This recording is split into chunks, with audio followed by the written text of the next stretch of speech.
In a surprising on-air moment, Kelly Ripa insisted that her husband, Mark Consuelos, had done absolutely nothing wrong, though the remark landed with a sharp edge.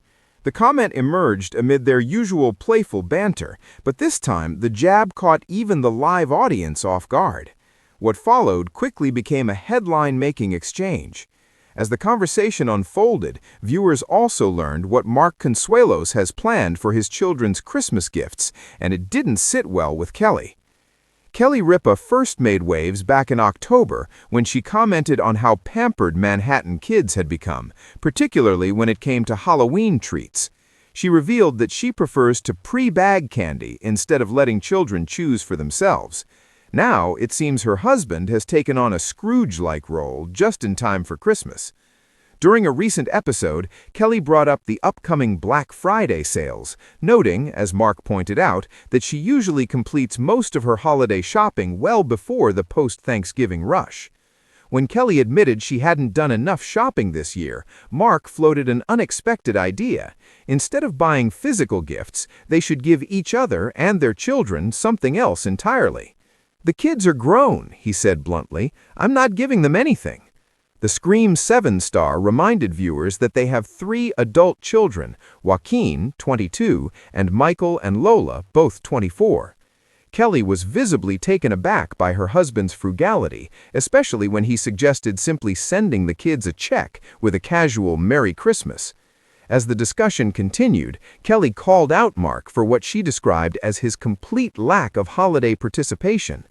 She explained that every year she tries, largely on her own, to uphold family traditions, including buying matching pajamas for everyone. While many families embrace the idea, Kelly admitted that her husband and children consistently resist it. Clearly frustrated, she scolded Mark for contributing nothing to the festive season, saying the very least he could do was put on the pajamas. In the heat of the moment, Kelly nearly swore on air as producers rushed to bleep her. "I don't ask for much," she snapped. "You've done nothing for this holiday. You haven't bought anything. You haven't baked anything. Nothing is ready. Put on your pajamas." Her irritation was unmistakable. Mark, for his part, insisted that he does help during the holidays, just not in the way Kelly would prefer. His primary role, he admitted, is dealing with the wrapping paper. Unfortunately, that means he begins clearing it away before anyone has finished opening gifts. He confessed that while others were still unwrapping presents, he quietly tossed the paper into the trash, eager to restore order. Before Christmas can officially begin, however, Thanksgiving must be addressed. Kelly acknowledged that she was far from prepared for the holiday and hinted at plans to avoid being found, even though she had originally intended to host. This revelation led viewers to revisit the couple's unconventional Thanksgiving strategy. Just days before their on-air Christmas gift debate, Kelly and Mark unveiled a plan that delighted exhausted fans and shocked traditionalists alike. They skipped hosting Thanksgiving at home altogether. A longtime hostess, Kelly has previously shared her culinary horror stories, including the infamous wet brine disaster that still haunts her. This year, she admitted she simply couldn't face the pressure.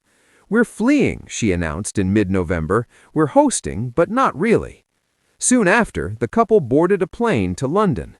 The primary reason was their daughter Lola, who had recently graduated from NYU and was living in the UK. But survival also played a role. While hotel staff handled the turkey, the cleanup, and everything in between, Kelly and Mark rested.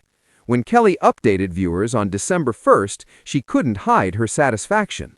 "Let me brag," she said with a grin. "It was the best Thanksgiving ever. The food arrived, and then it disappeared." For a woman who has spent decades balancing a demanding career with motherhood, watching dirty dishes vanish into hotel service hands was deeply satisfying. Mark, ever understated, joked that his experience was no different than usual. He said, "I just showed up like a distinguished guest." Wasn't guest. just about avoiding the mess. It offered a rare opportunity for the entire family to reunite. Coordinating adult children scattered between Brooklyn, Michigan, and the UK is no small task. The family embraced the holiday spirit with a West End show, a visit to Hyde Park's Winter Wonderland, and a carnival, tickets Kelly had purchased well in advance. Even on this picturesque getaway, Kelly and Mark's signature bickering continued. Weeks earlier, they'd sparred on air about the idea of an airport divorce, a term for couples who intentionally split up while traveling. Their differences are well known. Mark prefers arriving 90 minutes before a flight, while Kelly aims for several hours, sometimes far more. Though they survived London without incident, the holiday stress resurfaced during their Christmas gift debate. At the heart of the argument lies a familiar dilemma for parents of adult children: money versus meaningful gifts. Mark's assertion that their kids no longer need traditional presents reflects a real shift in family dynamics. Once known for extravagant Christmas mornings, the Consuelos household has evolved as their children entered adulthood. Joaquin is beginning life after college, Lola creates music and content, and Michael works as a producer. Mark's suggestion, send a check and call it a day, sparked audible gasps from the studio audience. To Kelly, checks feel transactional and drain the magic from Christmas morning. She treasures the rituals: tearing paper, small surprises, shared excitement.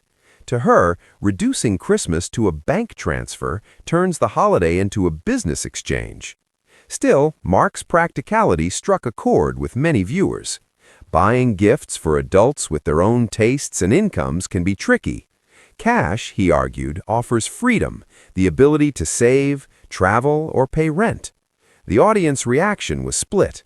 Team Mark praised the logic, while Team Kelly defended tradition and emotional effort. As if the debate over kids' gifts wasn't enough, the couple added another controversial idea: no gifts for each other. Mark framed it as freedom from spending stress, wrong sizes, and disappointing presents. Kelly joked that it meant too fewer gifts to worry about. But as any long-married couple knows, no gifts rarely means no gifts at all. Kelly loves big gestures and sentimental keepsakes, and even Mark admits he sometimes plays with fire. If Christmas morning arrives and Kelly has quietly prepared a small, thoughtful surprise, while Mark truly brings nothing but a hug, the balance of power may shift dramatically. Mark has warned her not to sneak anything in, insisting he wants an empty stocking. But in marriages like theirs, empty is often a matter of interpretation. Perhaps the real threat to peace isn't missing presents at all, but Mark's obsession with cleanup. According to Kelly, Christmas morning begins with music, joy, and unwrapping until Mark appears, trash bag in hand, circling the room like a shark. While everyone else was still opening gifts, he admitted, I was already throwing the wrapping paper away. And just like that, another holiday memory is sealed. Equal parts love, laughter, and perfectly imperfect chaos.